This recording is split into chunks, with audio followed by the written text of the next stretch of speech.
नमस्कार विद्यार्थी मित्रांनो, तुमचे विदर्भ आयएस अकॅडमीच्या ऑनलाईन प्लॅटफॉर्मवर स्वागत करतो। आज मी तुमच्यासाठी चालू घडामोडी या विषयातील महत्त्वाचे पुरस्कार हा टॉपिक घेऊन आलेलो आहे, जो म्हणजे की 1 ते 2 मार्कासाठी आपल्याला राज्यसेवा पूर्व परीक्षा असो की गट ब आणि गट क ची पूर्व आणि मुख्य परीक्षा असो, त्यामध्ये हा टॉपिक विचारला जातो। तर ह्या टॉपिकला ॲक्च्युअली आपल्याला कशा पद्धतीने टॅकल करायचा आहे आणि किती डेटा आपल्यासाठी महत्त्वाचा आहे यावर हा लेक्चर आज पूर्णतः फोकस राहणार आहे। त्यासाठी मी सुरुवातीला तुम्हाला एक वर्कशीट जे बनवलेलं आहे त्याच्याबद्दल एक इन्फॉर्मेशन देऊ इच्छितो। ती वर्कशीट म्हणजे महत्त्वाचे जवळपास 50 ते 60 पुरस्कार आपण सगळे याच्यामध्ये कव्हर केलेले आहे। यात जे पुरस्काराची सुरुवात असते, त्यानंतर कोणाद्वारे दिला जातो, स्वरूप त्या पुरस्काराचं काय आहे, हे जे पॉईंट असतात ते परीक्षेला जनरली विचारल्या जात नाही। आतापर्यंतचा PYQचा ट्रेंड जर तुम्ही ॲनालिसिस केलेला असेल तर तुम्हाला असं कळेल की जे पुरस्कारावर प्रश्न आलेले आहे ते मोस्ट ऑफ द एक तर तुम्हाला 2025चं हे वर्ष असेल तर तुम्हाला 25चे प्रश्न विचारण्यात येणार। एक तर वन लाईनर स्वरूपात असेल, मल्टी लाईनर स्वरूपात असेल किंवा जोड्या लावण्याच्या स्वरूपात असेल, या 3 पॅटर्नमध्येच आपल्याला प्रश्न विचारण्यात येतो। त्यामधला पण जास्तीत जास्त आताचा जर ट्रेंड बघता राज्यसेवा पूर्व परीक्षेला सुद्धा हे वन लाईनर स्वरूपातच आपल्याला प्रश्न येतात पुरस्कारावर। तर आणि जास्तीत जास्त जोड्या लावण्यासाठी पद्म पुरस्कार असेल, नोबेल पुरस्कार असेल, त्याविषयी विचारला जातो। तर त्याच हिशोबाने हे जे वर्कशीट आहे, जवळपास 12 पेजेसची वर्कशीट आहे, तुम्हाला इथे दाखवतो मी तुम्हाला बघा। अशा पद्धतीची वर्कशीट आहे, मी टेलिग्रामवर तुम्हाला उपलब्ध करून देतो। तुम्ही याची झेरॉक्स काढा, हे लेक्चर सुरू होण्या अगोदर म्हणजे सुरू करण्या अगोदर तुम्ही याची झेरॉक्स काढा आणि जे मी तुम्हाला आता सगळे पुरस्कार आहे, आंतरराष्ट्रीय असो, राष्ट्रीय स्तरावरचे असो, त्यानंतर आपल्या राज्यांमधले एक पुरस्कार असतात, इंटरनॅशनल लेवलवर जे युनेस्कोद्वारे जे पुरस्कार दिल्या जातात, त्या सर्वच्या सर्व पुरस्कारांना आपण आज कव्हर करणार आहोत। पूर्ण म्हणजे तुमचा जवळपास जानेवारी ते जून महिन्यापर्यंतचे जेवढेही पुरस्कार झालेले असतील ह्या 2025 मधले सगळे कव्हर होतील। तर तुम्ही आता हा जो टॉपिक आहे कशा पद्धतीने टॅकल करायचा, आता आपण सुरुवात करूयात।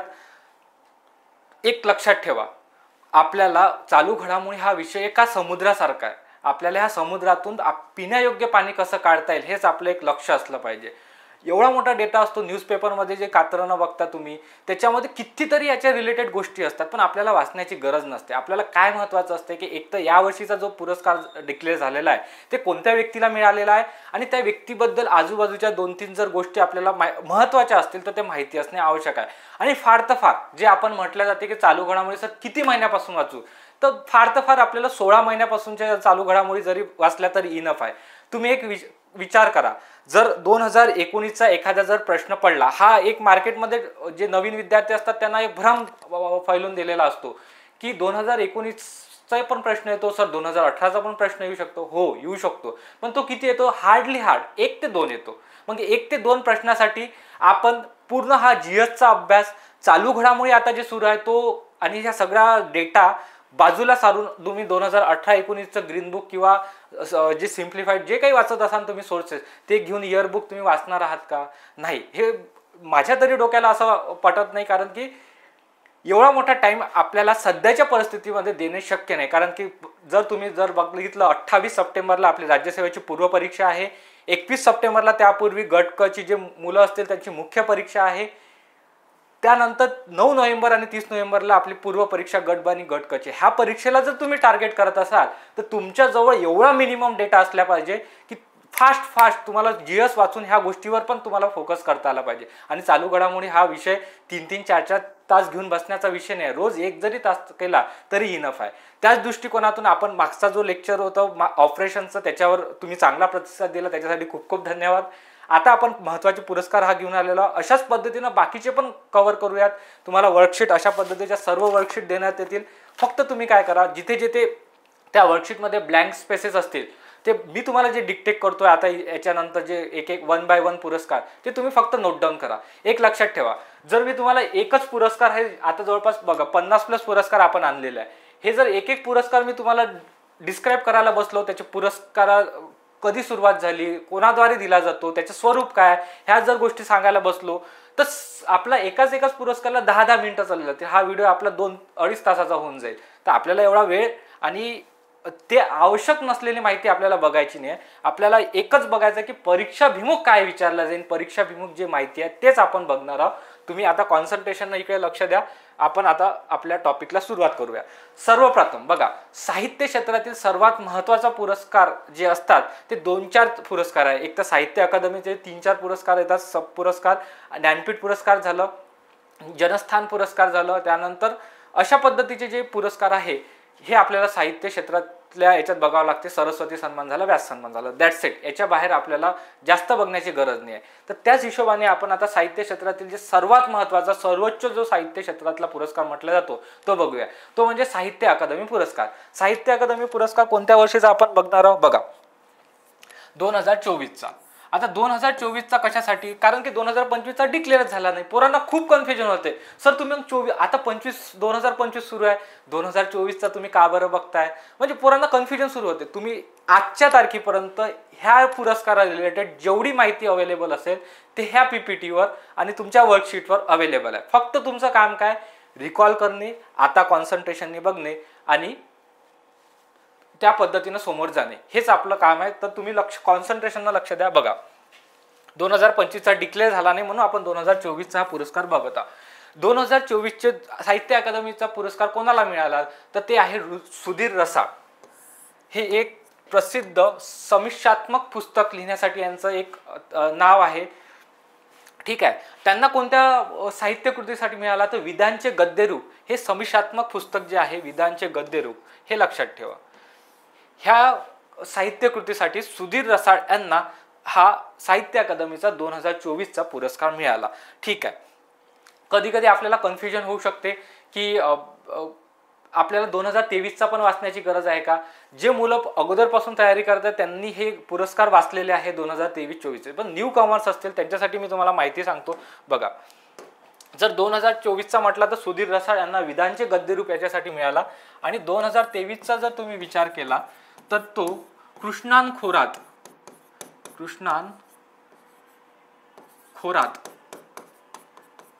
यांना रिंगाण या कादंबरीसाठी हा पुरस्कार 2023चा मिळाला होता. हे तुम्ही पॉइंट लक्षात ठेवू शकता. ठीक आहे.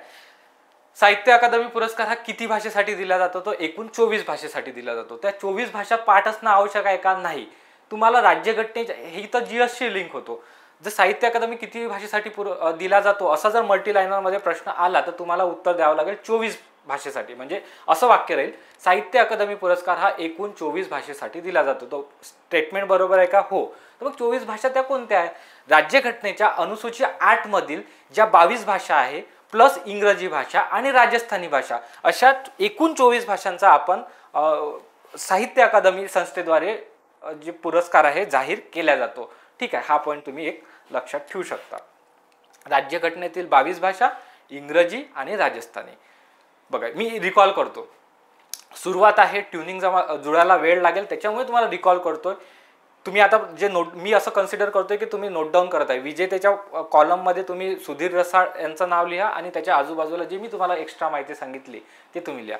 साहित्य अकादमी पुरस्कार 2024 कोणत्या व्यक्तीला मिळाला, सुधीर रसाळ यांना मिळाला. कोणत्या साहित्य कृतीसाठी मिळाला, विधानचे गद्यरूप हे समीक्षात्मक पुस्तक आहे त्यासाठी मिळाला. ठीक आहे.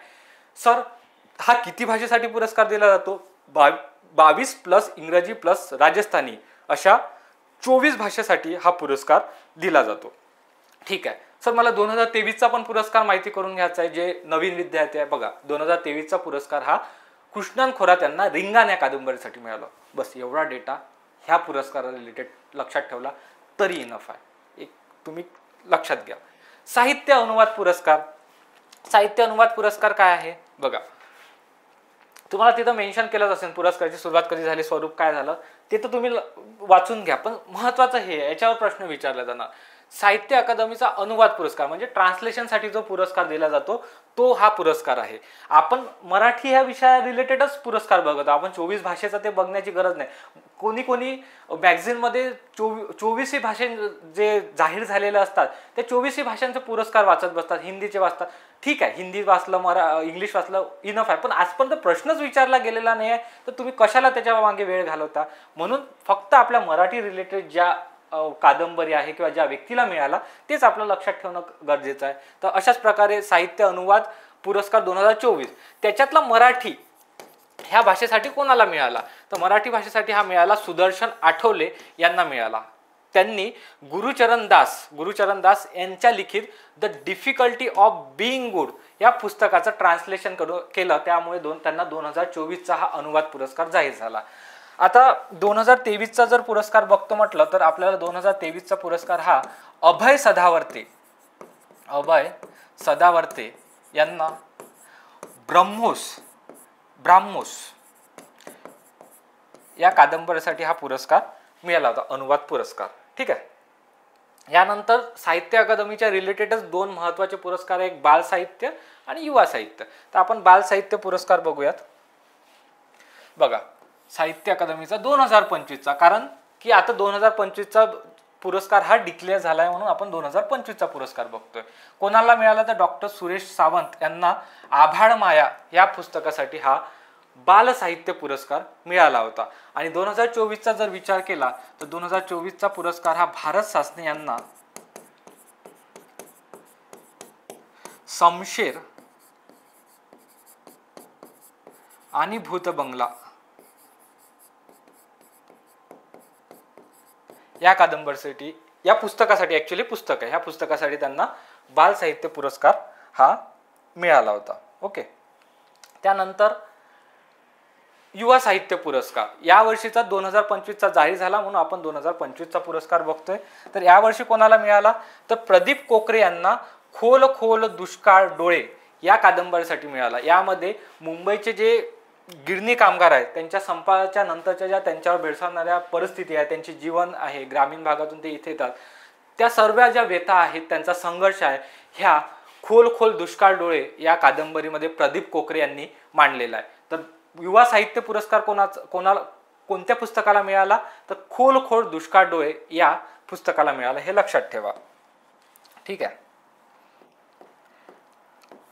त्यानंतर आपण बघूयात की ज्ञानपीठ पुरस्कार, सर्वोच्च पुरस्कार साहित्य क्षेत्रातला आपला साहित्य अकादमी पुरस्कार आहे. ठीक आहे. त्याच्यानंतर की जो सगळ्यात महत्त्वाचा पुरस्कार जो आहे तो ज्ञानपीठ पुरस्कार आहे. तर या पुरस्काराविषयी आपण सगळ्या गोष्टी पाहू, कारण की आतापर्यंतचा ट्रेंड आहे की याच्यावर प्रत्येक वर्षी एक ना एक प्रश्न विचारला जाते, म्हणून आपण ह्या ज्ञानपीठ पुरस्काराला सखोल अभ्यासण्याचा प्रयत्न करूयात. ठीक आहे. तुम्ही ह्या गोष्टी लक्षात ठेवा.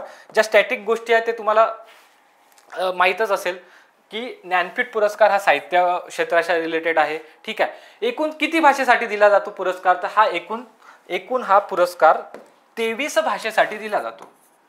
ठीक आहे. 23 भाषेसाठी हा पुरस्कार दिला जातो. सर 23 भाषा कोणत्या आहे, त्याच राज्यघटनेतील 22 भाषा, राज्यघटनेतील अनुसूची 8 मधील 22 भाषा आणि एक म्हणजे इंग्रजी, यामध्ये राजस्थानी येणार नाही. ठीक आहे. अशा एकूण 23 भाषेसाठी दिला जातो. आता होऊ शकते कन्फ्युजन होऊ शकते पोरांचं, सर साहित्य अकादमी आता 24 लक्षात राहून गेलं, ज्ञानपीठ 23 लक्षात राहिलं, पण याच्यानंतर एका महिन्याने पेपर राहतील, जर तुमचं याच्यावर रिव्हिजन नाही झालं तर कशा पद्धतीने लिंक करायचं बघा. साहित्य हे भरपूर प्रमाणात असते मार्केटमध्ये, परंतु त्या साहित्यातून प्रत्येक गोष्टी आपल्याच्याने वाचणे होते का, वाचणं झालं तरी सगळ्या गोष्टी आपल्या ज्ञानात पडतात का, नाही. मग साहित्य जास्त असते, ज्ञान थोडं कमी असते, एक छोटूसं म्हणजे एक पॉईंट कमी असते. तर त्यामुळे तुम्ही काय म्हणू शकता की जर साहित्य म्हटलं तर 24 भाषा आणि ज्ञानपीठ ज्ञानाचा जर विषय आला तेव्हा एक भाषा कमी करायची, ती 23 भाषा. तिथे अनुसूची 8 मधील 22 भाषा प्लस इंग्रजी प्लस राजस्थानी, आणि याच्यामध्ये फक्त इंग्रजी, 22 भाषा प्लस इंग्रजी. अशा पद्धतीने तुम्ही ज्ञानपीठ पुरस्कार लक्षात ठेवू शकता. हे 2025चा जो पुरस्कार मिळालेला आहे त्याची ही ज्ञानपीठ पुरस्काराची 59वी आवृत्ती होती. त्यात विनोद कुमार शुक्ल यांना हा पुरस्कार मिळालेला आहे. ते छत्तीसगडचे रहिवासी असून त्यांना ह्या हिंदी क्षेत्रातील ते प्रसिद्ध लेखक आणि कवी आहेत. तर त्यांना हा 2025चा ज्ञानपीठ पुरस्कार मिळालेला आहे. ओके. 23 भाषेसाठी दिला जातो हे तुम्हाला सांगितलंच आहे. आता तुम्ही 58वा जर पुरस्कार बघितला तर तो दामोदर मावजो, याच्यावर 2 वेळा प्रश्न येऊन गेलेला आहे. मावजो यांना मिळाला.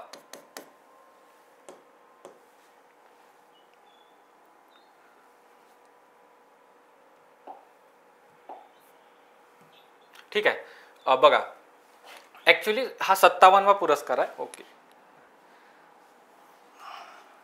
49वा विनोद कुमार शुक्ल यांना मिळाला.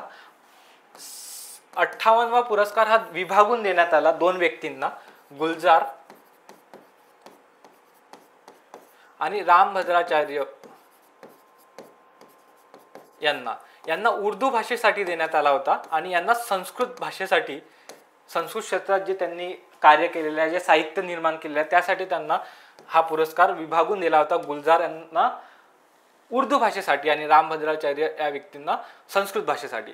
जर 57वा बघितला, याच्यावर प्रश्न भरपूर आलेले आहे. दामोदर मावजो, 1 लाईनर प्रश्न आले की 57वा ज्ञानपीठ पुरस्कार कोणत्या व्यक्तीस मिळाला, तर दामोदर मावजो, हे लक्षात ठेवा. आणि याच्याही पलीकडे जर तुम्हाला विचारणार नाही आल्याच तर जोड्या लावायला विचारतील, किंवा सरळ सेवेचे जे विद्यार्थी करत आहेत त्यांना अशा डायरेक्ट पद्धतीने विचारले जाऊ शकतात की 56वा ज्ञानपीठ पुरस्कार कोणाला मिळाला, तर नीलमणी फुकन जे होते ते यांना हा पुरस्कार 56वा मिळाला. पण तुम्ही लक्षात ठेवू नका, फक्त महत्त्वाचं एकच आहे, 49वा कोणाला मिळाला, विनोद कुमार शुक्ल, छत्तीसगडचे रहिवासी होते. 23 भाषेसाठी ज्ञानपीठ पुरस्कार दिला जातो. ठीक आहे. अजून एक पॉईंट तुम्ही लक्षात ठेवू शकता की पहिल्या महिला कोणत्या आहेत की ज्यांना हा ज्ञानपीठ पुरस्कार मिळाला, ते आहे आशापूर्णा देवी, 1976 मध्ये मिळालेला होता. ओके. आणि सर्वात महत्त्वाचं ज्ञानपीठ पुरस्काराच्या संबंधित अजून एक गोष्ट म्हणजे की 4 साहित्य कृती अशा आहेत मराठीतल्या की त्यांना हा पुरस्कार मिळालेला आहे. मी जस्ट सांगतो, तुम्ही वाचलेलं असतील, हे राज्यसेवा मुख्यचे जे विद्यार्थी आहेत त्यांना माहीत आहे, हा डेटा स्टॅटिकमध्ये त्यांना विचारला जातो. पण थरली सांगतो बघा, 4 आहे. कोणती? एक 1974 मध्ये वि स खांडेकर यांना ययाती या कादंबरीसाठी मिळाला होता. 1987 मध्ये विवा शिरवाडकर, ज्यांना आपण कुसुमाग्रज या नावाने ओळखतो, त्यांना नटसम्राट या साहित्यकृतीसाठी हा पुरस्कार मिळाला होता. त्यानंतर 2003 मध्ये विदा करंदीकर यांना अष्टदर्शन या कादंबरीसाठी मिळाला. आणि 2014 मध्ये भालचंद्र नेमाडे यांना हिंदू जगण्याची समृद्ध अडगळ अशी त्यांची कादंबरी आहे भालचंद्र नेमाडे यांची, तसं त्यांना 2014 मध्ये हा ज्ञानपीठ पुरस्कार मिळाला होता. तर तुम्हाला असं जर विचारलं तर मराठीतील किती आहे, तर हे 4 व्यक्ती आहे. ओके. आय थिंक मला असं वाटतं ज्ञानपीठ पुरस्कार तुम्हाला समजला असेल. आता आपण बघूयात की सरस्वती सन्मान. हा पुरस्कार बघण्या अगोदर मी तुम्हाला एक बेसिक सांगतो की कंपॅरिझन मध्ये करायचा, एक सरस्वती सन्मान आणि व्यास सन्मान. बघा, सरस्वती सन्मान इथं कन्फ्युजन होते, त्याच्यामुळे आपल्याला कंपॅरिझन मध्ये करणे आवश्यक आहे. सरस्वती सन्मान आणि व्यास सन्मान ह्या दोघांची सुरुवात सारखीच झाली आहे. वर्कशीटमध्ये असेल 1991 मध्ये. दोन्ही पुरस्कार के बिर्ला फाउंडेशन द्वारेच दिला जातो. डिफरन्स कुठे आहे? स्वरूपामध्ये 11 लाख रुपये सरस्वती सन्मानामध्ये दिले जाते, प्रशस्तीपत्रक असते, आणि व्यास सन्मानामध्ये 4 लाख रुपये दिले जाते. ठीक आहे. हा जो सरस्वती सन्मान आहे हा एकूण 22 भाषेसाठी दिला जातो. अनुसूची 8 मधील ज्या 22 भाषा आहेत त्याच्यासाठी दिला जातो. आणि व्यास सन्मान हा कशासाठी दिला जातो, तर फक्त हिंदी साहित्य कृतीसाठी दिला जातो. हा पॉइंट लक्षात ठेवा. सरस्वती सन्मान हा पूर्ण 22 भाषेसाठी दिला जातो, तर व्यास सन्मान हा फक्त हिंदी या साहित्य कृतीसाठी दिला जातो. तर या वर्षीचा पुरस्कार कोणाला मिळाला, तर साधू भद्रेश दास ह्या व्यक्तींना हा सरस्वती सन्मान झाला. त्यांनी स्वामीनारायण सिद्धांत सुधा या संस्कृत पुस्तकासाठी त्यांना ऍक्च्युअली हा पुरस्कार देण्यात आलेला आहे. ठीक आहे. तर ह्याच पॉईंट तुम्हाला कव्हर केलेला. सरस्वती सन्मान 22 भाषेसाठी दिला जातो. या वर्षीचा बघा, हे तुम्हाला बघितल्या लक्षात आलं पाहिजे. सरस्वती सन्मान जे आपले सागर सर नेहमी सांगत असतात की वर्ड थेरपीवर लक्ष ठेवा. जर एखाद्या वेळेस आपल्याला डेटा जरी माहीत नसला तर कशा पद्धतीने आपण वर्ड थेरपीच्या माध्यमातून तो प्रश्न टॅकल करू शकतो हे समजायला हवं. हेच इथे आपण बघतोय की बघा, सरस्वती सन्मान साधू भद्रेशदास त्याच्यानंतर त्यांचं पुस्तक पण स्वामीनारायण सिद्धांत सुद्धा सच आहे. मग अशा पद्धतीने जर 2025चा तुम्ही पुरस्कार वाचत असणार तर ह्या पुरस्काराच्या नावामध्येच सर्व गोष्टी दिलेल्या आहे असं तुम्ही आताच कन्सिडर करून घ्या. सरस्वती सन्मान अच्छा वरूनच काहीतरी लिंक आहे. स्वामी भद्रेशदास त्याच्यानंतर त्यांचं पुस्तक पण वरून सुरुवात होते, जे की आहे स्वामीनारायण सिद्धांत सुद्धा. हे तुम्ही अशा पद्धतीने जर लिंक करून ठेवलं तर तुम्हाला एक एक गोष्टी टॅकल होत जातील. मग आता हे जर पाठ केलं तुम्हाला कन्फ्युजनसाठी तिथे सरस्वती सन्मान जेव्हा येईल ना ऑप्शनमध्ये, तुम्हाला यांचं नाव राहणार आहे सूर्यबालाचं, कारण की त्यांना पोरांना माहिती आहे सरस्वती सन्मान आणि व्यास सन्मान हे जवळपास एकसारखेच आणि ते पोरं लिंक करून पाठ करतात. म्हणून लक्षात ठेवा, एकदा सरस्वती सन्मान पाठ झाला की आता व्यास सन्मानावर जो व्यास सन्मान नव्याने तुम्ही स्टडी करा, त्याच्यात मिक्स करू नका. व्यास सन्मान फक्त हिंदी भाषेसाठी दिला जातो हे तुम्हाला सांगितलेलं आहे. यावर्षीचा पण 2025चा डिक्लेअर झालेला नाही आहे. 2000 सरस्वती सन्मान आणि व्यास सन्मान ही 2024चीच आहे. कितवी आवृत्ती आहे तर 34वी आवृत्ती आहे. कोणत्या व्यक्तीस मिळाला, इथं 24 करा, कोणत्या व्यक्तीस मिळाला तर सूर्यबाला यांना हा पुरस्कार मिळाला. हिंदी साहित्यातील ते उल्लेखनीय कार्यासाठी त्यांना मिळाला हा पुरस्कार. कोणत्या कादंबरीसाठी, कोण देश को वासी वेणू की डायरी ह्या कादंबरीसाठी. हा पॉईंट महत्वाचा आहे. व्यास सन्मान, सर्वात जास्त व्यास कोणत्या ग्रहाचा आहे असं जर आपल्याला जनरली जर बघतो म्हटलं तर सगळ्यात जास्त व्यास आपण सूर्याचा बघतो. बघा, सूर्य म्हणजे सूर्यबाला, म्हणजे लिंक करा असं म्हणतोय. व्यास सगळ्यात मोठा जास्त आहे सूर्याचा असं आपण कन्सिडर करून घ्यायचं. ते आपला डेटा काय आहे ते मला माहित नाही. अशा पद्धतीनं फक्त आपल्याला काय करायचं आहे, लिंक करायचं आहे की सर्वात मोठा व्यास कशाचा आहे, सूर्याचा असतो, सूर्यबाला. अशा पद्धतीने लिंक जर केलं तर तुम्हाला गोष्टी ह्या लक्षात राहतील. तर व्यास सन्मान 2024ची 34वी आवृत्ती कोणास मिळाली, सूर्यबाला यांना मिळाली. कोण देश को वासी वेणू की डायरी या कादंबरीसाठी. ओके, त्याच्यानंतरचा जनस्थान पुरस्कार 2025 बघूया. जसा व्यास सन्मान हा हिंदी भाषेसाठी दिला जातो तसा जनस्थान हा पुरस्कार कशासाठी दिला जातो, फक्त आणि फक्त मराठी भाषेत उल्लेखनीय कार्य करणाऱ्या व्यक्तींना हा जनस्थान पुरस्कार दिला जातो. मराठी भाषेत उल्लेखनीय कार्य करणाऱ्या व्यक्तींना हा पुरस्कार जनस्थान पुरस्कार दिला जातो. या वर्षीचा कोणाला मिळाला, सतीश आळेकर यांना हा पुरस्कार मिळाला. दर 2 वर्षांनी हा पुरस्कार जाहीर होतो. या अगोदरचा जो 2023चा पुरस्कार आहे तो आशा बगे यांना जाहीर झाला होता.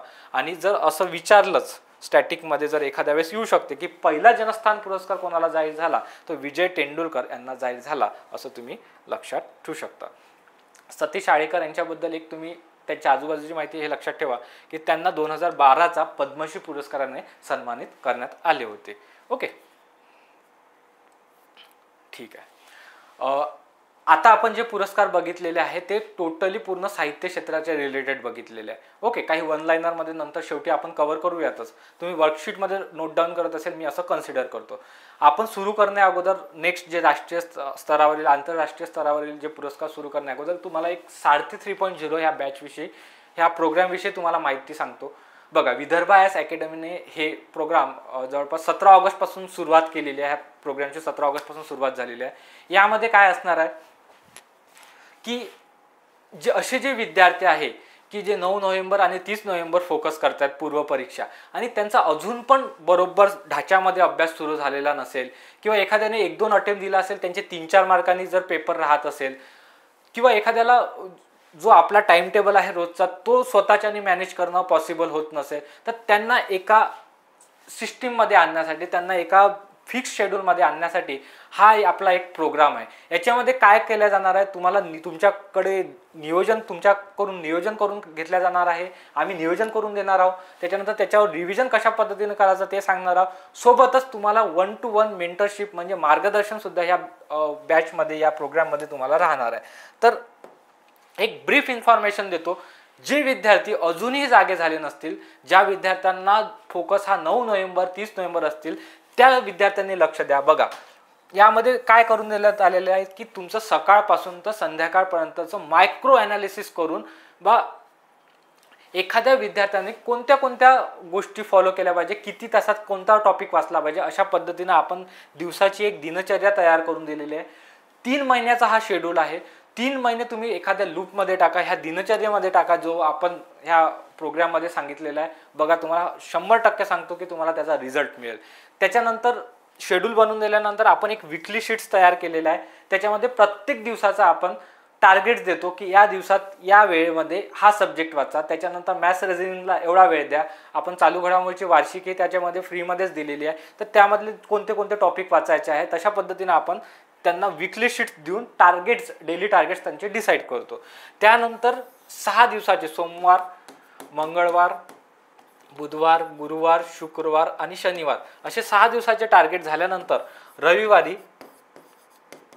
आपण त्यांना एक टेस्ट देतो. पूर्ण ज्या टॉपिकवर जे टॉपिक त्यांनी 6 दिवसात वाचलेले आहे त्याच्यावर तुम्हाला टेस्ट देण्यात येईल आणि ते टेस्ट तुम्हाला टाइम लावून सोडवावे लागेल. ते टेस्ट झाल्यानंतर तुम्हाला त्यामध्येच टेस्ट एक्सप्लेनेशन करून देण्यात येणार की एखादा प्रश्न जर आपल्याला माहीत नसला तरी कशा पद्धतीनं टॅकल करायचा किंवा ह्या माहितीवर आधारित जे प्रश्न आहेत म्हणजे सगळे तुमचे कव्हर होऊन जातील, तो टॉपिक तुमचा कव्हर होऊन जातील. तर त्याच्यावरून तुम्हाला ॲनालिसिस होईल की मला हा टॉपिक किती कळला आणि अजून काय वाचण्याची गरज आहे. ठीक आहे. त्याच्यानंतर सायंकाळी 5 वाजता रविवारीच एक क्वेश्चन आन्सर डाऊट सेशन राहणार आहे. तर त्या डाऊट सेशन हा लाईव्ह राहणार आहे. तर जेही विद्यार्थी सारथी 3.0ला जॉईन झाले असतील त्या विद्यार्थ्यांना 1 to 1 जी फॅकल्टी असेल अवेलेबल इथे त्या सब्जेक्ट रिलेटेड, ते तुम्हाला काही अडचणी असल्या अभ्यासामध्ये, पर्सनल जर इश्यू असले किंवा मोटिवेशनची काही आवश्यकता असली, सगळ्या गोष्टी तुम्हाला ह्या क्वेश्चन आन्सर सेशन्समधून कव्हर होतील. आणि सोबतच तुमच्या अशा पद्धतीनं हा प्रोग्राम डिझाईन केलेला आहे की एकदा रीड झाल्यानंतर 2 वेळा तुमची रिव्हिजन कंप्लीट झाली पाहिजे, अशा पद्धतीनं आपण टार्गेट सेट केलेलं आहे. तर त्याच्यामुळे ज्यांना अजूनही अभ्यासाच्या बरोबर सिस्टीममध्ये लागले नसणार, ढाच्यामध्ये लागले नसणार, तर हे बॅच तुम्ही जॉईन करू शकता. अकॅडमीच्या मोबाईल नंबरवर तुम्ही कॉल करा, तुम्हाला सगळी इन्फॉर्मेशन याच्याबद्दल अजून माहिती हवी असेल तर मिळून जाईल. याच्यानंतर आपण राष्ट्रीय स्तरावरचे जे पुरस्कार आहेत ते बघूयात. बघा, राष्ट्रीय स्तरावरचा पुरस्कार म्हटलं तर त्याच्यात महाराष्ट्राचे पण पुरस्कार ऑलमोस्ट कव्हर होते. मग आपण सर्वात पहिले बघूयात की महाराष्ट्र भूषण पुरस्कार हा 2025चा जो महाराष्ट्र भूषण पुरस्कार कोणाला मिळाला, तर राम सुतार यांना 2025चा महाराष्ट्र भूषण पुरस्कार मिळाला. हे 21वे व्यक्ती आहे की ज्यांना हा पुरस्कार मिळालेला आहे. ठीक आहे. आणि राम सुतार यांच्याबद्दल जर आता बघा, इथे मला हेच सांगायचं आहे की एखादा टॉपिक किती खोलवर वाचायचा. आता राम सुतार या व्यक्तिमत्वाबद्दल जर तुम्ही बघायला गेलं तर भरपूर काही गोष्टी तुम्ही बघू शकता. स्टॅच्यू ऑफ युनिटी पण त्यांनी बनवलं 182 मीटर, जे गुजरातमध्ये स्थित आहे. त्यानंतर संसद भवनासमोरचे महात्मा गांधीचा पुतळा त्यांनी बनवला. तर अशावर जनरली प्रश्न विचारण्याची शक्यता कमी असते. त्यांच्या फार तर फार कोणत्या गोष्टी विचारल्या जाणार आहेत. त्यांना 100 वर्ष झाले म्हणून आपण महाराष्ट्र भूषण पुरस्कार हा त्या एक निमित्त म्हणून सुद्धा आपण त्यांना दिलेला आहे. म्हणजे बरोबर 100 वर्ष झालेले आहे आणि त्याच वर्षी आपण त्यांना पुरस्कार दिलेला आहे. राम सुतार यांना कोणते पुरस्कार प्राप्त झाले आहेत, तर पद्मश्री आणि पद्मभूषण पुरस्कार प्राप्त झाला आहे. पद्मश्री 1999चा आणि पद्मभूषण 2016चा. स्टेटमेंट फॉर्मॅटमध्ये असे प्रश्न विचारले जातात. एक तर तुम्हाला डायरेक्ट येईल महाराष्ट्र भूषण पुरस्कार 2025 कोणाला दिला, राम सुतार यांना. स्टेटमेंट फॉर्मॅटमध्ये जर आला असं विचारू शकते, राम सुतार यांना पद्मश्री आणि पद्मभूषण या पुरस्काराने सन्मानित करण्यात आले आहे. हो, बरोबर आहे. इथं तुम्हाला फसवण्यासाठी फक्त विभूषण टाकेल, तर विभूषण नाही आहे, आपलं पद्मभूषण आहे. पद्मश्री 1999 आणि पद्मभूषण हे 2016. तर फसवणूक कुठं होऊ शकते हे तुम्ही लक्षात ठेवायला पाहिजे. हेच माझं काम आहे की तुम्हाला अशा मायक्रो ज्या गोष्टी आहेत त्या तुमच्यापर्यंत पोहोचवणे. आणि 2024चा जर विचार केला तर याच्या अगोदरचा अशोक सराफ यांना हा 2024चा महाराष्ट्र भूषण पुरस्कार देण्यात आला होता. ठीक आहे. लोकमान्य टिळक पुरस्कार 2025. ठीक आहे, हा सुद्धा एक महत्त्वाचा पुरस्कार आहे. तर या वर्षीचा जो पुरस्कार आहे हा नितीन गडकरी यांना देण्यात आलेला होता. हा लोकमान्य ट्रस्ट फाउंडेशनद्वारे लोकमान्य टिळकांच्या पुण्यतिथी निमित्त दिला जातो 1 ऑगस्ट नंतर. ठीक आहे, 1 ऑगस्टला जाहीर होतो, त्याच्यानंतर हा पुरस्कार देण्यात येतो. 2024चा पुरस्कार कोणाला मिळाला, तर सुधा मूर्ती यांना हा पुरस्कार मिळाला होता. आणि 2023चा नरेंद्र मोदी यांना जाहीर झाला होता लोकमान्य टिळक पुरस्कार. तर या वन लाईनर स्वरूपातच लक्षात ठेवा. याची 43वी आवृत्ती होती. नितीन गडकरी यांना मिळाला आणि 2024चा सुधा मूर्ती, 2023चा नरेंद्र मोदी. बघा, जिथे आवश्यक आहे मागचे पुरस्कार बघणे तेच आपण बघतोय. सगळ्या पुरस्काराबद्दल आपल्याला मागचे पुरस्कार बघणे आवश्यक नाही आहे. ठीक आहे. त्यानंतर बघा, राजश्री शाहू पुरस्कार याची 39वी आवृत्ती होती. त्याचे 2025चे विजेते हे डॉक्टर जब्बार पटेल आहेत. ओके. आणि हे मराठी चित्रपटसृष्टीतील आणि हिंदी चित्रपटसृष्टीतील एक ख्यातनाम प्रसिद्ध व्यक्ती आहे. त्यांनी अनेक चित्रपट दिग्दर्शित केलेला आहे. त्यांच्या नौकर की कमीज या कादंबरीवर त्यांनी जे लिहिलेली कादंबरी आहे नौकर की कमीज, नाही आय थिंक जे मी तुम्हाला सांगतोय नौकर की कमीज जे आहे, नौकर की कमीज, थोडं कन्फ्युजन झालं. बघा, नौकर की कमीज जी कादंबरी आहे हे ज्ञानपीठ पुरस्कार विजेते विनोद कुमार शुक्ला आहेत. त्यांच्या कादंबरीवर तो चित्रपट बनला होता. तर हा पॉईंट थोडा लक्षात ठेवा, इथे होत नाही रिलेट. ओके. नौकर की कमीज हा विनोद कुमार शुक्ला जो 49वा ज्ञानपीठ पुरस्कार मिळाला होता त्यांच्यासाठी मिळाला होता, त्याच्यावर चित्रपट बनला होता. तर हे लक्षात ठेवा. ठीक आहे. 39वी आवृत्ती होती, जब्बार पटेल यांना मिळाला. 2024 आणि 23चा जर पुरस्कार बघितलं म्हटलं तर 24चा हा पन्नालाल सुराणा यांना मिळाला आणि 37वा जो 2023चा पुरस्कार आहे डॉक्टर अभय बंग आणि राणी बंग यांना हा पुरस्कार जाहीर झाला होता. ठीक आहे, हा झाला राजश्री शाहू पुरस्कार. त्यानंतर बघूया सुभाषचंद्र बोस आपत्ती व्यवस्थापन पुरस्कार 2025. या पुरस्काराची सुरुवात 2019 मध्ये झाली आणि हे पुरस्कार 2 श्रेणीमध्ये देण्यात येतो, एक वैयक्तिक श्रेणीमध्ये आणि एक संस्थात्मक श्रेणीमध्ये. वैयक्तिक श्रेणीमध्ये जो पुरस्कार जाहीर होतो त्याच्यात 5 लाख रुपये स्वरूप आहे आणि संस्थात्मक श्रेणीमध्ये 25 लाख रुपये स्वरूप आहे. पण मागच्या वर्षीपासून 2024ला आणि 2025ला सुद्धा वैयक्तिक श्रेणीमध्ये पुरस्कार अजूनपर्यंत जाहीर झालेला नाही आहे. फक्त संस्थात्मक श्रेणीसाठी यावर्षीचा पुरस्कार दिला आहे. तो पण कोणाला मिळालेला आहे? भारतीय राष्ट्रीय महासागर माहिती सेवा केंद्र जे हैदराबादमध्ये स्थित आहे, ह्या संस्थेला हा सुभाषचंद्र बोस आपत्ती व्यवस्थापन पुरस्कार मिळाला. याची स्थापना ही 1999 मध्ये झाली होती आणि याचं मुख्य कार्य काय आहे ह्या संस्थेचं, तर महासागराविषयक माहिती आणि आपत्ती व्यवस्थापनासाठी कार्य करते. सुनामी आली किंवा भूकंप आल्या, अशा भूकंप म्हणजे महासागरामध्ये जर भूकंप येत असेल तर त्या पद्धतीनं अगोदरच त्याचं प्रेडिक्शन करणे, त्याच्यासाठी अलर्ट करणे वेगवेगळ्या देशांना, तर हे जे काम आहे ह्या संस्थेद्वारे केले जाते. ठीक आहे, त्यानंतर बघूया पुण्यभूषण पुरस्कार 2025. त्याची 67वी आवृत्ती होती. 2025चे जे विजेते आहे डॉक्टर विजय केळकर यांना हा पुरस्कार मिळालेला आहे. एक लक्षात ठेवा, असे जर जेव्हा व्यक्तिमत्व न्यूजमध्ये येते तर त्यांच्याविषयी थोड्याफार गोष्टी आपल्याला माहिती असणे आवश्यक आहे. हे सगळ्यांना माहिती आहे की डॉक्टर विजय केळकर हे अर्थशास्त्र रिलेटेड एक ख्यातनाम व्यक्ती आहे. तर त्यांनी 1998 ते 99 पर्यंत भारत सरकारमध्ये वित्त सचिव म्हणून कार्य केलेलं आहे. अर्थमंत्र्यांचे सल्लागार म्हणून सुद्धा त्यांनी 2002 ते 4 या 2 वर्षात कार्य बघितलं आहे. सर्वात महत्त्वाचं डॉक्टर विजय केळकर यांच्या बद्दल जर माहिती बघतो म्हटलं तर सर्वात महत्त्वाचा हा विषय आहे की 2010 ते 2015 मध्ये त्यांनी 13व्या वित्त आयोगाचे अध्यक्षपद भूषवले होते. तर हा पॉईंट तुम्ही त्यांच्याविषयी लक्षात ठेवा. पुण्यभूषण पुरस्कार कोणाला मिळाला? डॉक्टर विजय केळकर यांना.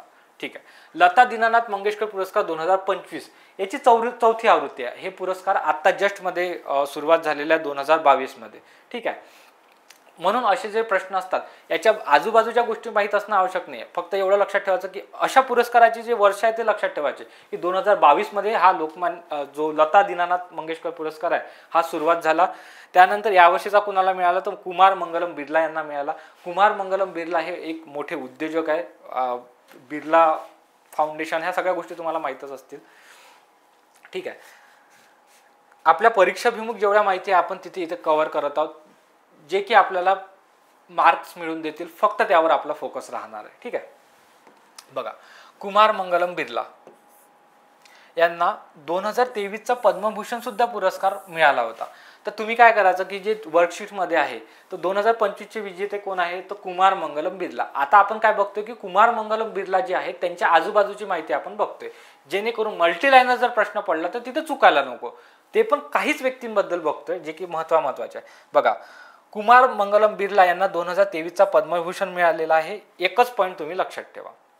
ठीक आहे, आणि याच्या अगोदरचं जर तुम्हाला आवृत्त्या विचारल्या लेटेस्ट मधला पुरस्कार म्हणून याच्या अगोदरच्या आवृत्त्या माहीत असणं आवश्यक आहे.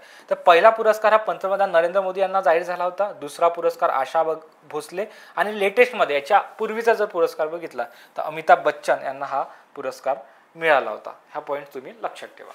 ठीक आहे, यानंतर हे झाले राष्ट्रीय स्तरावरचे ऑलमोस्ट महत्त्वाचे पुरस्कार आपण सगळे कव्हर केले. यानंतर पद्म पुरस्कार जे आहे ते बघूयात. आता इथं कन्फ्युजन होऊ दे नका. पोरांचं कन्फ्युजन असं होते की सर 2024चे वाचू की 25चे वाचू. बघा मित्रांनो, 2024चे येऊ शकते, 23चे येऊ शकते, 22चे येऊ शकते. पण तुम्ही सगळे जर वाचले तर तुम्हाला हे पण डेटा लक्षात राहणार नाही, तो पण राहणार नाही. म्हणून तुम्ही स्वतःला मिनिमाइज करा की नाही मला 25चे वाचून जायचे आहे आणि 24चे याच्यावर प्रश्न 2-3 येऊन गेले, तो प्रश्न मला आला तर मी बरोबर टॅकल करेन, नाही आला तर मला ठीक आहे तो स्किप करायचा आहे. पण 2025च्या याच्यावर त्या नादात जर तुम्ही जर मागचा डेटा वाचत समोरचा जर स्किप केला आणि याच्यावर जर प्रश्न आला तर प्रॉब्लेम होऊ शकतो. म्हणून 2025चा जेवढे पुरस्कार विजेते आहे पद्म पुरस्कार ते बघूयात. मी एवढ्या कॉन्फिडन्सनं तुम्हाला काय सांगतोय की स्किप करा, कारण की एकच आमचा मोटो आहे ह्या सांगण्यामागे की मिनिमम स्टडी करून, चालू घडामोडीचा मिनिमम स्टडी करून जास्त आउटकम कसा काढता येईल. मी अशा पद्धतीनं जर तुम्हाला सांगू शकतो, बघा हे 2024चे पण पुरस्कार महत्त्वाचे आहे, 23चे पण आहे, 22चे पण आहे, सगळेच वाचा. पण अशा पद्धतीनं ह्युमन कॅपॅसिटीला पाठ करणे किंवा लक्षात ठेवणे शक्य नाही आहे. म्हणून आपला जो डेटा आहे आतमध्ये, आपल्या मेंदूने साचून ठेवलेला डेटा आहे, त्याच्यामध्ये एक स्ट्राईक करावं लागते की नाही मला एवढ्याच गोष्टी येणार आहेत ह्याच पेपरमध्ये. असं जर मॅनिफेस्टेशन केलं तर बघा ते क्वेश्चन पण तुम्हाला 2025चाच विचारला जातात. असं ॲक्च्युली होत नाही, पण तुम्ही मॅनिफेस्ट करा, त्या पद्धतीनं तुम्हाला त्या रिझल्ट्स भेटतीलच. आता सध्या आपण 2025चा पुरस्कार बघूयात. आजूबाजूची माहिती तुम्ही लक्षात नका ठेवू. काय होते की 2025चा पुरस्कार वाचताना जर तुम्ही 2024चा डेटा लक्षात ठेवला तर इथे 139 चे 132 होता. मग तिथे विचारले जाते 2025चा किती, अरे नाही 132 वाचला होता, 2000 गेला मार्क. असं नका करू. बघा म्हणून सांगतोय की एवढं क्लिअरिटी ठेवा की आपल्याला याच्यावरच प्रश्न जो आपण वाचतोय त्याच्यावरच प्रश्न विचारण्यात येणार आहे आणि कशा पद्धतीने आपल्याला टॅकल करायचा आहे. तर पद्म पुरस्कार 2025 एकूण किती विजेते आहे ते 139 जे पद्म पुरस्कार टोटल मिळालेले आहे. त्याच्यामध्ये डिस्ट्रीब्युशन असं आहे की 7 पुरस्कार हे पद्मविभूषण आहेत, 19 पद्मभूषण आहेत आणि 113 हे पद्मश्री आहेत. ठीक आहे, हे लक्षात ठेवा. याच्यावर तुम्हाला जर स्टेटमेंट फॉर्मॅटमध्ये येऊ शकते की पद्म पुरस्कार 2025 मध्ये एकूण 7 व्यक्तींना पद्मविभूषण मिळाला, 19 व्यक्तींना पद्मभूषण मिळाला आणि पद्मश्री पुरस्कार 119 व्यक्तीला मिळाला. 119 म्हटलं तर चुकलं, 113 आहे तिथे, असा तुम्हाला आयोग फसवू शकते. ठीक आहे, आणि टोटल जर महाराष्ट्राचा विचार केला तर 14 व्यक्तींना पद्म पुरस्कार जाहीर झालेला आहे. आणि स्पेसिफिकली पद्म पुरस्कारामध्ये फक्त महाराष्ट्राचेच बघावं लागतात, इतर बघण्याची आवश्यकता नाही. विभूषण बघूयात, बाकी सगळं महाराष्ट्रावरच फोकस करावं लागते, कारण की शक्य नाही ना 139 पाठ करणं पण आयोगाला अपेक्षित नसते.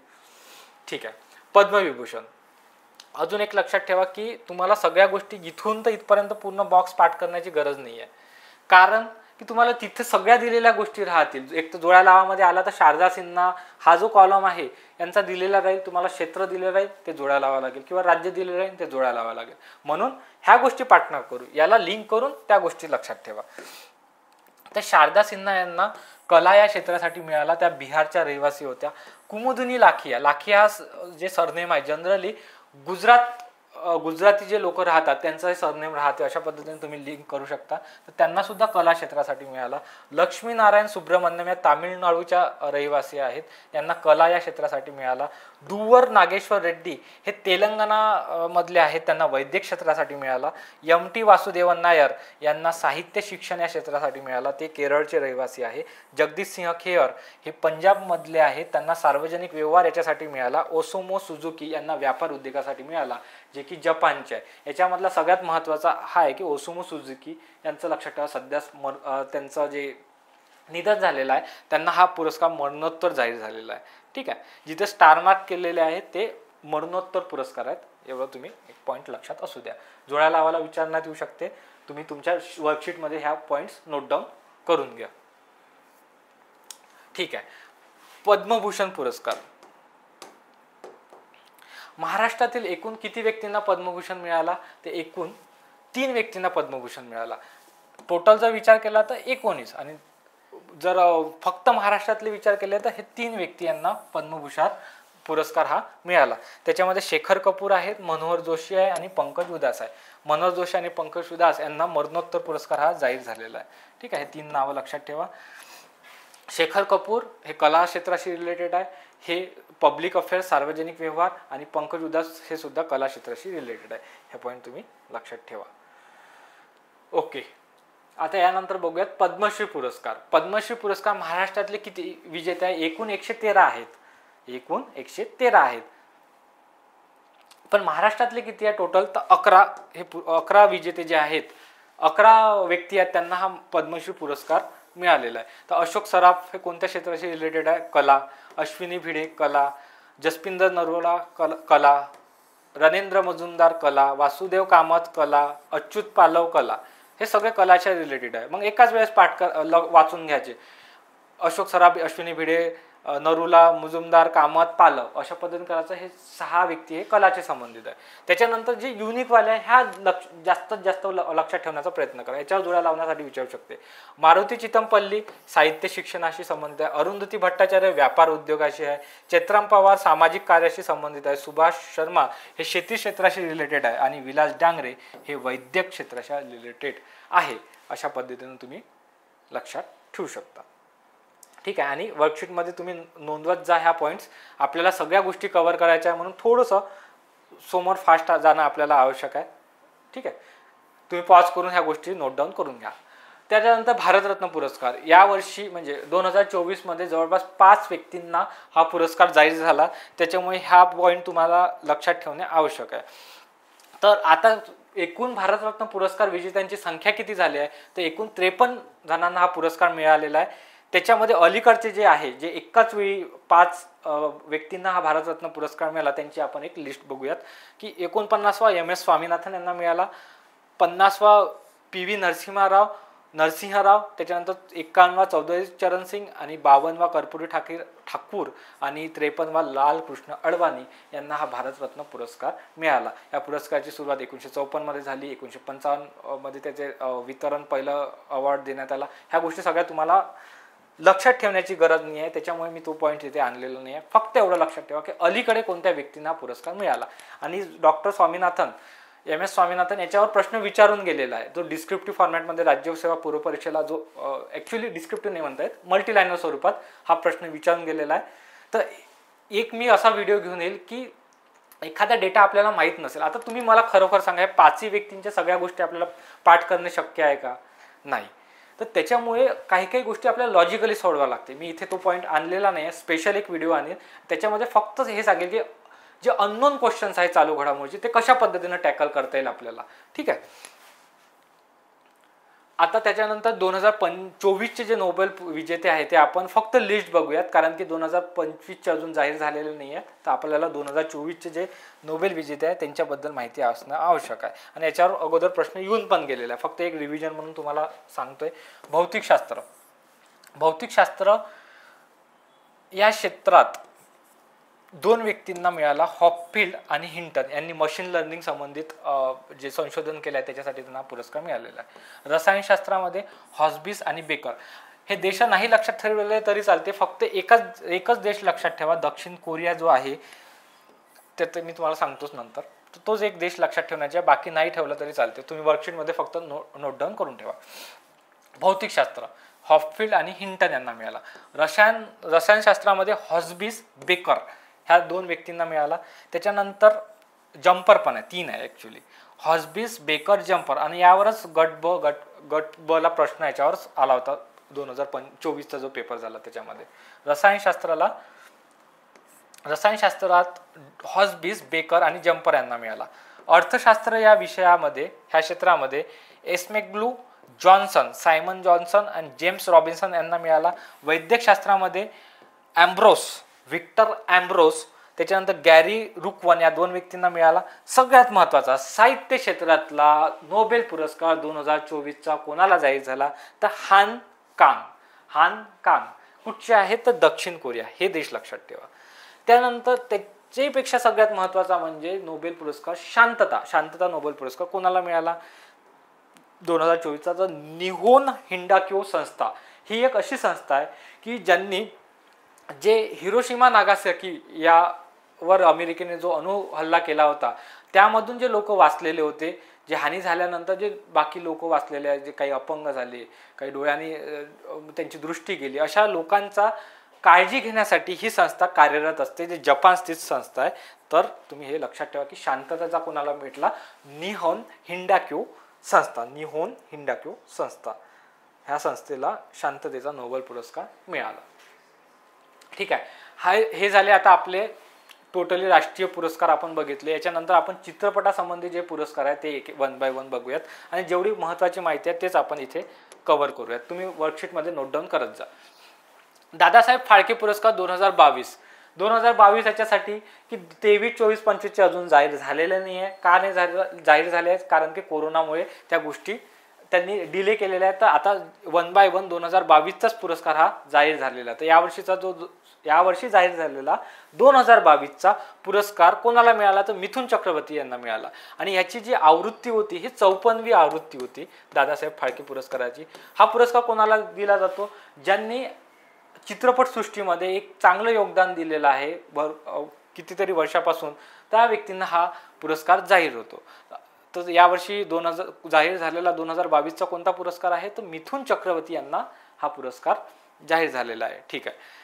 त्यांच्याविषयी 2 स्टेटमेंट महत्त्वाचे आहे की त्यांनी मृग या चित्रपटातून त्यांची कारकीर्द सुरुवात केली आणि त्यांना 2024चा म्हणजे मागच्या वर्षीचा पद्मभूषण या पुरस्काराने सन्मानित करण्यात आले होते. ठीक आहे. त्यानंतर इथे दिलेलं आहे की अगोदरचे जे पुरस्कार विजेते कोण कोण आहेत. कन्फ्युजन होऊ शकते. 2022चा म्हटलं तर मिथुन चक्रवर्ती ते, आणि हे जर ऑप्शन असले तर तुम्हाला लक्षात येणार नाही, त्याच्यामुळे आपण ते घेतोय. 2022चा पुरस्कार हा मिथुन चक्रवर्ती यांना झाला. त्याच्यानंतर 2021चा म्हणजे याच्या अगोदरचा जो पुरस्कार आहे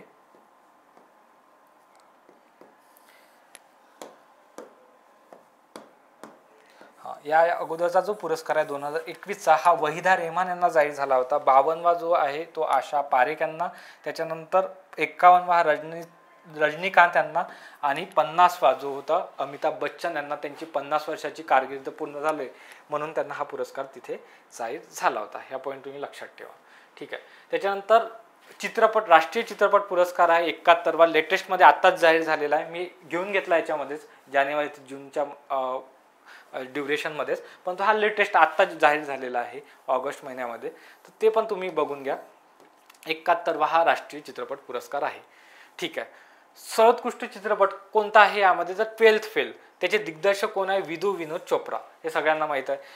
सर्वोत्कृष्ट अभिनेता 2 व्यक्तींना मिळालेला आहे. एक शाहरुख खान जवान या चित्रपटासाठी आणि विक्रांत मेसी यांना 12th फेल या चित्रपटासाठी.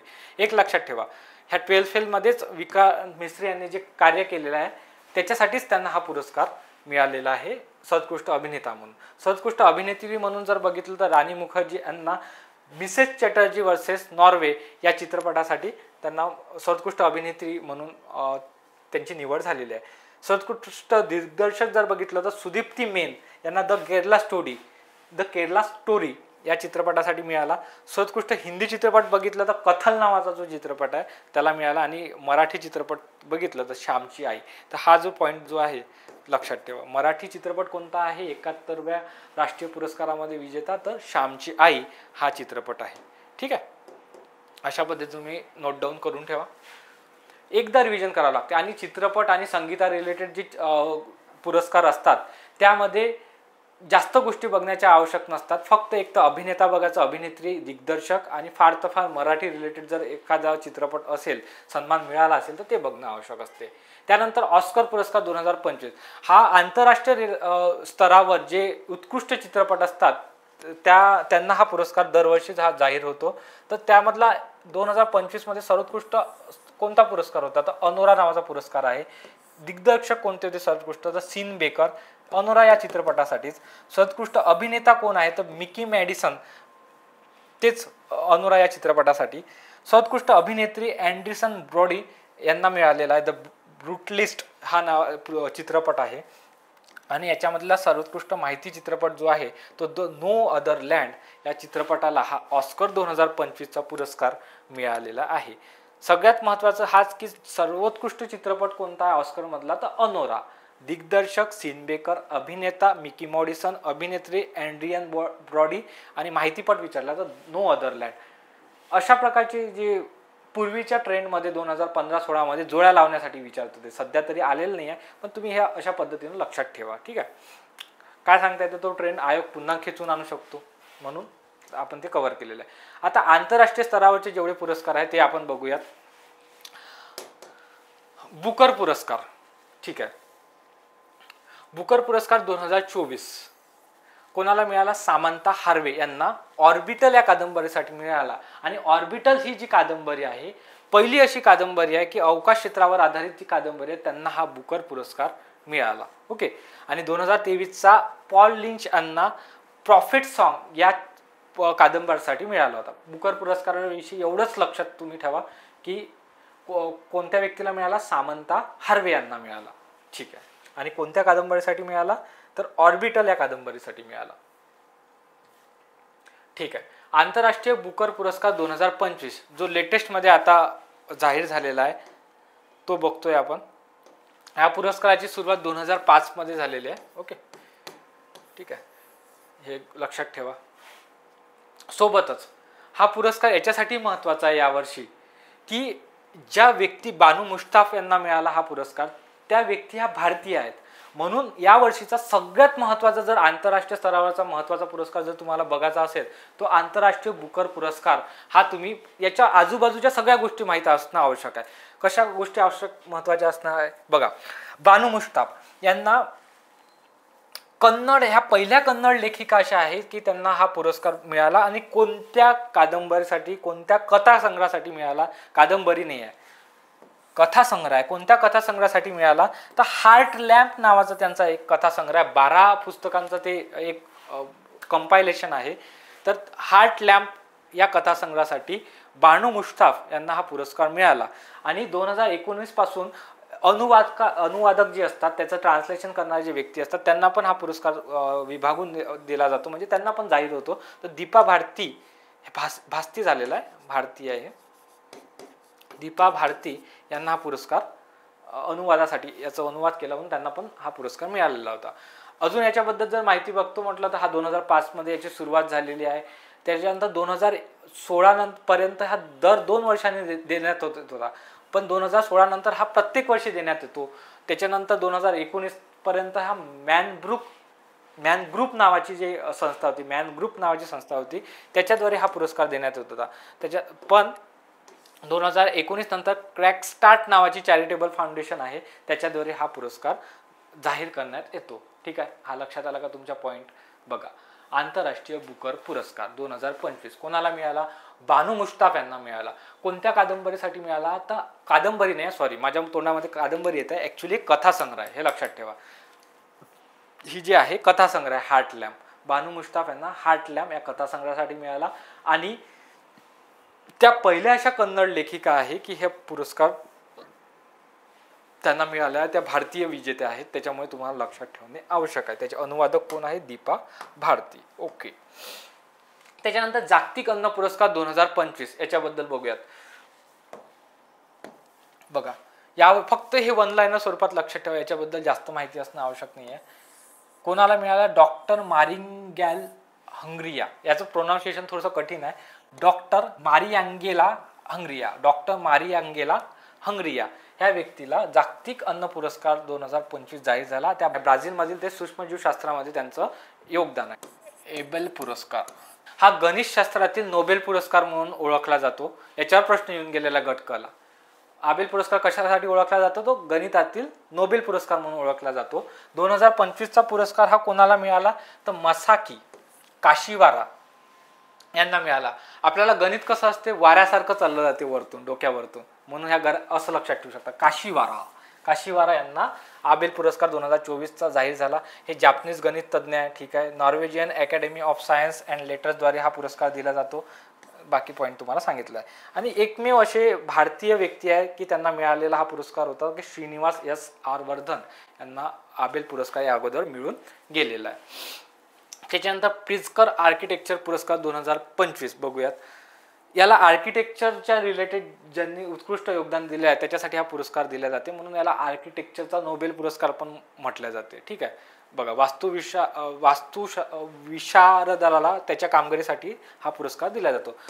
ॲक्च्युली आर्किटेक्चर जे असतात ना त्यांनाच वास्तुविशारद असं म्हणतात. तर यावर्षी कोणाला मिळाला? लिऊ जियाकुन ह्या चायनाच्या व्यक्ती ज्या आहेत त्यांना हा पुरस्कार मिळालेला आहे. त्यानंतर नेक्स्ट रॅमन मॅग्सेसे पुरस्कार. मी तिथे सगळ्या गोष्टी नोट डाऊन करून दिलेल्या आहे. फक्त एवढ्या याच्याबद्दल एकच लक्षात ठेवा, याला आशियाचा नोबेल पुरस्कार म्हणून म्हटलं जाते. आणि याच्यात भारताची व्यक्ती नाही म्हणून तेवढं लक्षात ठेवण्याची गरज नाही, पण एक थरली लक्षात ठेवा की गुये नफुग ऑग हे व्हिएतनामचे आहेत, फरिविजा फरहान हे इंडोनेशियाचे आहेत, मियाजाकी ह्योमो ह्या जपानचे आहेत, रुरल डॉक्टर्स मुवमेंट थायलंडचे आहेत, कर्मा कुंटशो भूटानचे. ही ॲक्च्युली संस्था आहे, हे लक्षात ठेवा, हे संस्था आहे. तर ह्या 5 व्यक्तींना रॅमन मॅग्सेसे पुरस्कार जाहीर झाला. याच्यासाठी मी तुम्हाला दिलं आहे की कोणताही पॉईंट सुटायला नको. एकदा जरी आपली नजर गेली, चुकीनं जर प्रश्न आला तर आपल्याला तो टॅकल करता आला पाहिजे. 66वी आवृत्ती आहे रॅमन मॅग्सेसे अवॉर्डची. ठीक आहे. याच्यानंतर सगळ्यात महत्त्वाचं असं गोष्ट आहे की आता तर आपण सर्व पुरस्कार जे होते हेडिंगच्या मधले सर्व पुरस्कार घेतले, पण अपार्ट फ्रॉम दिस आपल्याला हे गोष्टी माहीत असणं आवश्यक आहे की जे भारताचे महत्त्वाचे व्यक्तिमत्व असतात त्यांना जे पुरस्कार जाहीर होतात त्या गोष्टी आपल्याला लेटेस्टमध्ये जर न्यूजमध्ये असतील तर त्या आपल्याला माहीत असणं आवश्यक आहे. तर बघा, राष्ट्रपती द्रौपदी मुर्मू यांना आत्ता जे पुरस्कार जाहीर झालेले आहे तर ते आपण बघूयात. तुम्हाला रिकाम्या जागासाठी किंवा जोड्या लावण्यासाठी हे प्रश्न विचारू शकतात. बघा, तिमोर लेस्टे नावाचा जो देश आहे त्यांनी द्रौपदी मुर्मू यांना order of the Timor Leste या पुरस्काराने सन्मानित केलेलं आहे. यामध्ये एक लक्षात ठेवा, अशा पुरस्कारामध्ये आता आपण पंतप्रधान नरेंद्र मोदी यांचे पण बघूयात, तर अशामध्ये जे पुरस्कारामध्ये जर देशाची नावं असले तर ते पुरस्कार लक्षात ठेवण्याची गरज नाही. पण काहीतरी युनिक जर गोष्टी असल्या तर ते पुरस्कार स्टारमार्क करून ठेवायचे आणि तेवढेच रिव्हिजन म्हणून वाचायचे. आता हा पुरस्कार पाठ करण्याची गरज आहे का जर असं विचारलं, ऑर्डर ऑफ तिमोर लेस्टे हे राष्ट्रपती द्रौपदी मुर्मू यांना कोणत्या देशाने सन्मानित केले, तर त्या त्याच्यामध्येच लिहिलेलं आहे तिमोर लेस्टे. तर अशा टाईपचा प्रश्न जनरली विचारणार नाही आणि विचारला तर तुम्हाला टॅकल होणारच आहे, मग हे लक्षात ठेवण्याची गरज नाही. ठीक आहे. ऑर्डर ऑफ फिजी या देशामध्येच नाव आहे तर हे लक्षात ठेवण्याची गरज नाही, पण असू द्या की राष्ट्रपती मुर्मू यांना ऑर्डर ऑफ द फिजी हा पुरस्कार मिळाला. फक्त जर असं गुगली जर टाकली आयोगानं की ऑर्डर ऑफ द फिजी हा पुरस्कार खालील व्यक्तीस या महिन्यात कोणत्या व्यक्तीस मिळाला, तर ते मग तुम्हाला कन्फ्यूज करण्यासाठी दुसरे ऑप्शन दिले तर मग तिथे कन्फ्यूज होऊ शकतात. तिथे राष्ट्रपती जे द्रौपदी मुर्मू आहे त्यांना स्टिक करावं लागेल. ठीक आहे. तशा सर्कमस्टान्सेसमध्ये तुम्हाला प्रश्न विचारला जाऊ शकते, पण जनरली हे एकदा नाव जर पाठ झालं ऑर्डर ऑफ द फिजी तर तुम्हाला लक्षात येते की फिजी या देशाचंच आहे, द्रौपदी मुर्मू यांनाच मिळालेला आहे. त्याच्यानंतर the grand order of the chain of yellow star हे गोष्ट लक्षात ठेवण्याची गरज आहे, कारण त्याच्यात देशाचं नाव कुठंच आलेलं नाही आहे. तर हे सुरिनाम देशाने the grand order of the chain of the yellow star याला लक्षात ठेवा, हा सुरिनाम या देशानं दिला. सुरी म्हणजे काय होते रे? सुरी म्हणजे चाकू होते, बरोबर ना? तर चाकून बा एखाद्या व्यक्तीची चेन कापली, गळ्यामधली चेन कापली, अशा पद्धतीने तुम्ही लक्षात ठेवा. सुरिनामने एखाद्या चाकूने, म्हणजे सुरी म्हणजे चाकू, एका व्यक्तीची चेन कापली गळ्यामधली, तर अशा पद्धतीने तुम्ही लक्षात ठेवा की सुरिनाम या देशाने the grand order of the chain of yellow star हा पुरस्कार दिला. ठीक आहे. पंतप्रधान नरेंद्र मोदी यांना जवळपास आंतरराष्ट्रीय स्तरावरचे 27 आतापर्यंतचे पुरस्कार मिळून गेलेले आहे. 27च्या 27 पाठ असणे आवश्यक आहे का? नाही. 27च्या 27 आपल्याला पाठ असणे आवश्यक नाही. आपल्याला काय माहीत पाहिजे की आता 2025 मध्ये बघा जवळपास 1 2 3 4 5 6 7 पुरस्कार 2025 मध्ये दिले आणि 24 मध्ये दिले. एवढे तरी आपल्या लक्षात असणे आवश्यक आहे. जर भुलया भटकान जर प्रश्न विचारण्याची शक्यता कमीच आहे, पण आला समजा तुम्हाला तर त्या पद्धतीने तुम्हाला सॉल्व्ह करता आला पाहिजे. ठीक आहे. नामिबिया देशाने कोणता दिला? ऑर्डर ऑफ द वेलचिया हा पुरस्काराने सन्मानित करण्यात आला. ब्राझील या देशाने order of the southern cross ब्राझीलने order of the southern cross या पुरस्काराने केला. त्रिनाद आणि टोबॅको नावाचा देश आहे, यांनी order of the Republic of त्रिनाद and tobacco असं त्याचं प्रोनाऊन्सिएशन आहे, ह्या देशाने दिला. आता हा पुरस्कार तुम्ही ह्या देशाचं लक्षात ठेवू नका. मी रेड कलर घेतो, एक मिनिट. बघा, ह्या देशाचं लक्षात याच्यासाठी ठेवू नका कारण की त्रिनाद अँड टोबॅगो हा त्या पुरस्काराच्याच मध्ये देशाचं नाव आहे. त्याच्यानंतर order of the star of the Ghana हे पण लक्षात ठेवण्याची गरज नाही आहे. तुम्हाला तिथे डायरेक्ट येईल की पंतप्रधान नरेंद्र मोदी यांना order of the star of घाना मिळाला, तर कोणत्या देशाने दिला तिथंच लिहून आहे ना बाबा. घाना म्हणजे कोण? घानाच देश. ठीक आहे. ऑर्डर ऑफ द मकारिओस 2 हा सायप्रस देशाने दिला. हा स्टार मार्क करा. अशा टाईपचे जे युनिक नाव आहे ते तुम्हाला विचारू शकते. श्रीलंकेचे जे श्रीलंकेने मित्रभूषण नावाचा पुरस्कार नरेंद्र मोदी यांना दिला. तर एक लक्षात ठेवा, हा सर्वोच्च पुरस्कार आंतरराष्ट्रीय स्तरावरचा नाही आहे. त्यांच्या देशामध्ये ज्या व्यक्तीने परराष्ट्र संबंध चांगले केलेले आहे किंवा दोन देशामध्ये संबंध वृद्धिंगत करण्यासाठी वाढवण्यासाठी जर प्रयत्न केले असेल तर त्या व्यक्तींना हा असा पुरस्कार दिला जातो, मित्रभूषण पुरस्कार. तर श्रीलंकेने दिला आहे, एवढं लक्षात ठेवा. मॉरिशस या देशाने order of the star and key of the Indian Ocean हा पुरस्कार दिला. बार्बाडोस हा जो देश आहे यांनी honorary order of the excellence हा दिला. कुवेतनी order of Mubarak Al Kabir. Dominica आता ह्या लक्षात ठेवण्याची गरज नाही, डॉमिनिका नावातच आहे. Nigeria, grand command of the order of the Niger, Niger याच्यामध्येच आला, हे पण लक्षात ठेवू नका.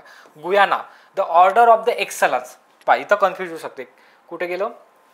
बार्बोडोस, बार्बोडोसनं काय आहे, ऑर्डिनरी ऑर्डर ऑफ एक्सलन्स, आणि गुयाना आहे द ऑर्डर ऑफ एक्सलन्स. बघा बार्बोडोसमध्ये काय आहे, ऑनररी ऑर्डर ऑफ एक्सलन्स आणि द ऑर्डर ऑफ एक्सलन्स, इथं फरक आहे.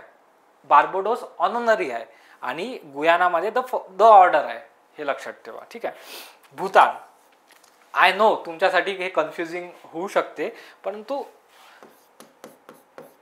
एकच अट्टहास आहे की तुमचा मार्क गेला नाही पाहिजे.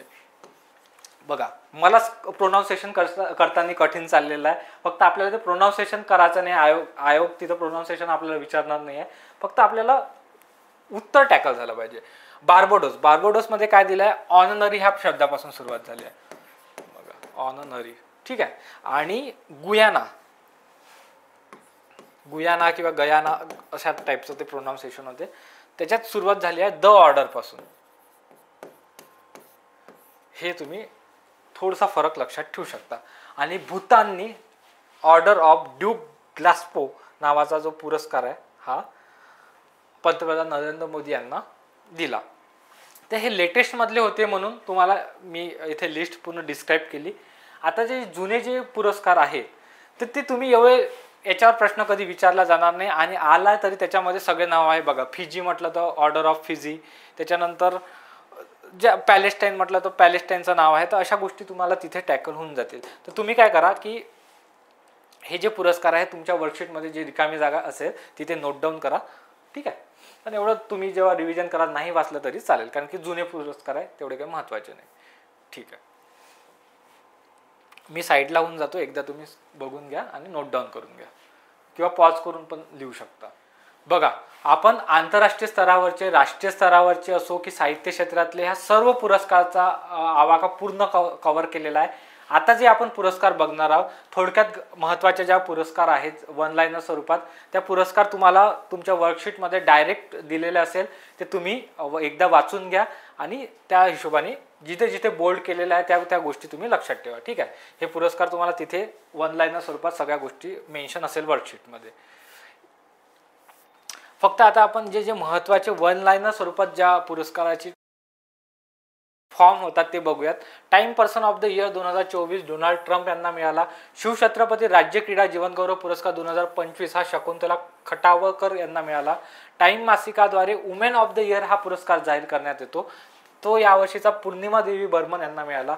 इंडोनेशियाचा जो क्रोमॅटिक फोटोग्राफर पुरस्कार विजेते जे आहे, भारतीय आहे म्हणून आपण त्यांचं मेन्शन केलं आहे, बैजू पाटील यांना मिळाला. व्ही शांताराम जीवनगौरव पुरस्कार 2025 हा महेश मांजेकर यांना जाहीर झाला. संगीता कलानिधी पुरस्कार 2025 हा RK श्रीराम कुमार यांना मिळाला. स्वर्गीय राज कपूर जीवनगौरव पुरस्कार 2025 चे विजेते अनुपम खेर होते. हॉकी इंडिया जमनालाल शर्मा अमूल्य योगदान पुरस्कार हा प्रसार भारती या संस्थेला मिळाला. ठीक आहे. त्याच्यानंतर मातृभूमी साहित्य पुरस्कार 2025 हा सारा जोशी नावाची व्यक्ती आहे त्यांना मिळाला. पहिला पुरस्कार आहे मातृभूमी, त्याच्यामुळे हा तुम्हाला लक्षात ठेवणे आवश्यक आहे. युनेस्को गिल्लो कॅनो पुरस्कार 2025 निकाराग्वाच्या ला प्रेन्सा वृत्तपत्राला मिळाला. हा असे पॉईंट्स थोडेसे युनिक असतात, आपल्याला प्रोनाऊन्सिएशनसाठी कठीण जाऊ शकते, पण असे रॅन्डमली जर विचारले तर तुम्हाला आले पाहिजे.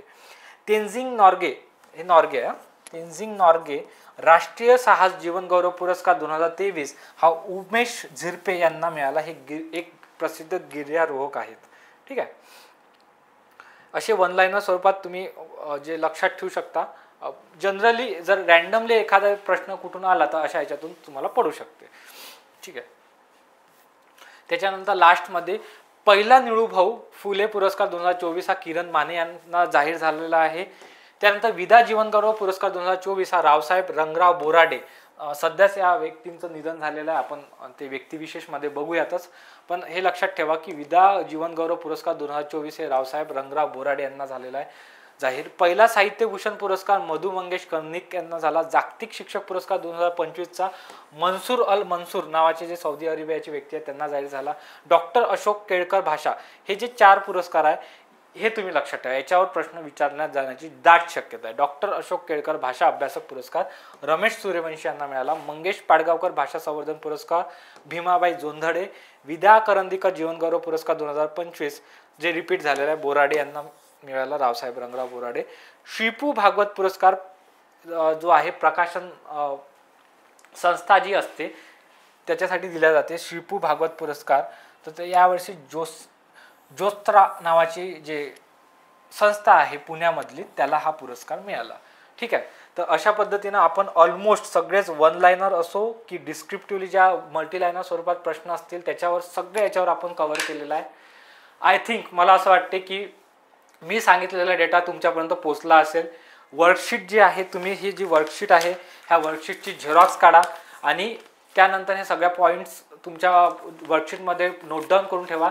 जेव्हा तुम्ही परीक्षेला जाल तेव्हा ही एक वर्कशीट पुरस्कारासंबंधी जर वाचली तरी तुमच्या सगळ्याच्या सगळ्या गोष्टी कव्हर होऊन जातील आणि तुम्हाला एक सेन्स ऑफ सॅटिस्फॅक्शन जाईल की मी चालू घडामोडीचा हा टॉपिक पूर्ण वाचलेला आहे. जर तुमचा असाच चांगला प्रतिसाद राहिला तर आपण समोर अजून चांगल्या पद्धतीने अशाच पद्धतीने वर्कशीट बनवूयात, तुम्हाला ते प्रोव्हाइड करूयात आणि व्हिडिओच्या माध्यमातून तुमच्यापर्यंत सर्व डेटा पोहोचवण्याचा प्रयत्न करूयात. तर तोपर्यंत सुरुवातीला तुम्हाला जर काही सजेशन असतील तर मला सांगा.